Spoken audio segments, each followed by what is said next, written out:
Connecting Central Texas. This is 25 News.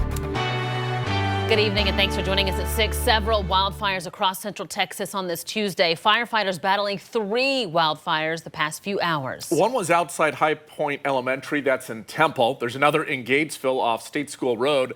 And the third is the Rocky J fire, also in Coryell County. That's suddenly reignited this afternoon as well. Let's go ahead and begin tonight near that school in Belt Neisty, where some 30 students had to be rushed to safety. Yeah, scary situation unfolding this afternoon there. 25 News reporter Adam Schindler is live with the very latest. Adam, tell us what you're seeing right now.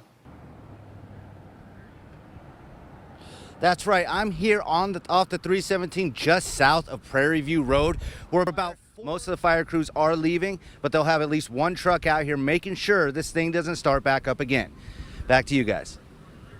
All right, Adam. And now to one of those other fires, this one burning near Gatesville, the Rocky J fire reigniting just a few hours ago. The Coryell County Sheriff's Office saying that first responders are all around that area. Here is a live look at where firefighters' efforts are underway tonight. The Sheriff's Office says to avoid the area of Hard Bargain, County Roads 147, 146, 132, and 62. They previously reported that it was contained. They are asking the public to avoid that area now if at all possible. And another fire burning some backyards in Gatesville, but luckily no houses were touched there. The Sheriff's Office telling us that fire also under control. This one was a lot closer to downtown Gatesville. Residents were evacuated as a precaution.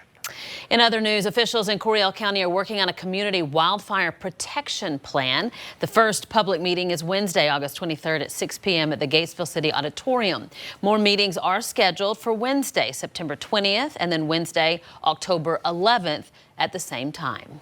In Bell County tonight, water restrictions are ongoing. Some communities there facing a pretty dire situation. 25 News reporter Justin Jackson is looking into that. As the heat continues here in Central Texas, water restriction from Harker Heights. Justin Jackson, 25 News. Yeah, and you can see there just how low the lake levels are. Yeah, I think, Matt, they were telling us earlier this week it's the lowest it's been there in 30, 40 years or something. Yeah, since the early 70s there at Lake Belton. So it has definitely been drying up across our area and of course at hours tonight. So that's a bit of good news, but the fire danger will remain across the area, and there's about that much chance of rain in the 10-day forecast. We'll talk about it coming up. China Spring ISD starting a new bus stop policy this school year, but one parent we talked with says the policy started out as kind of a nightmare. 25 News reporter Dominic Lay spoke with the district on why they felt the need to change those bus routes. We don't have enough bus drivers to accomplish the door-to-door operation. ChinaSpring.net. In China Spring, Dominic Lay, 25 News. Across almost every state in the nation this year, there has been at least one instance of a major bus driver shortage. It has been steadily growing since before the pandemic, but with the delays and cancellations the first week of school, it's even tougher. Experts say the problems have to do with benefits, licensing, and those unruly riders.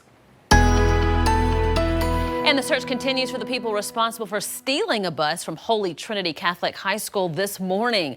This is the bus that is missing. It's hard to miss. According to Temple Police, the suspects got away just after 3 a.m. They also tried to take a second bus, but failed.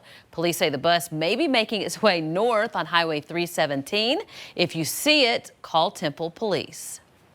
2 men are in custody charged with the overnight kidnapping of a Harker Heights woman. Police say they were contacted around 4 this morning by a woman who said that her roommate, 31-year-old Jennifer Cabrera, texted her saying that she was kidnapped and felt like she was going to die. Investigators tracked her to a motel in Round Rock where she was being held. She was taken to the hospital for treatment, and police say the kidnapping was related to a previous relationship. That investigation is ongoing. We should get a big update on the future of Fairfield Lake State Park this week. And ahead of that, the private developer that technically owns the land right now is blasting the state. Earlier today in Dallas, attorneys for Todd Interest again went after the state's park department, saying their plan to use eminent domain to take back control of the 5,000 acres in Freestone County is the wrong move. You may recall the park officially closing a couple of months back after its power company owner sold the land.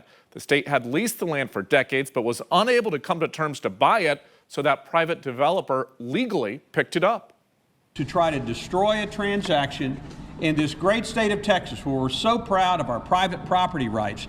You know, we used to say things when Californians would come to Texas, we say, well, we don't do things like that here. We can't say that any longer.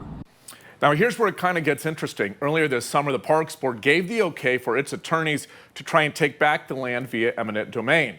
The Parks Board has a big meeting tomorrow and Thursday. There will be public comment and also an executive discussion about where things stand right now. We'll be sure to update you on what we hear from Austin.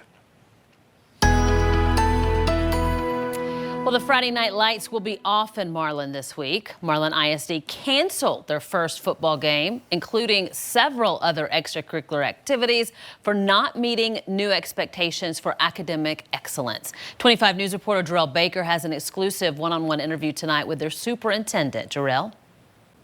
Lauren, Dr. Henson says that the students were not performing poorly. However, he says that they did set standards at the beginning of this year with the family and staff, and they are serious about meeting those standards. The academic lack of success that Marlin ISD has experienced over a decade to a decade and a half is a secret to no one. Versus Conley High School JV team this Thursday. Todd, Lauren, back to you. All right, thanks, Jarrell. The island of Maui is still working to recover from those deadly wildfires, but you don't need to be there to help them. 25 News reporter Alicia Nespreto tells you how you can help. Wildfires left parts of Maui completely devastated, but you don't need to give.org. Alicia Nespreto, 25 News. And here locally, Southern Roots Brewery ended up raising more than $3 grand over the weekend for their Hawaii Brewery. That money now going toward the brewery, which was destroyed in those fires, and all the families and employees that work there. Tropical Storm Harold has already sparked a state of emergency in one Texas city. Coming up next, we're tracking the latest on that, and also Hillary down in California.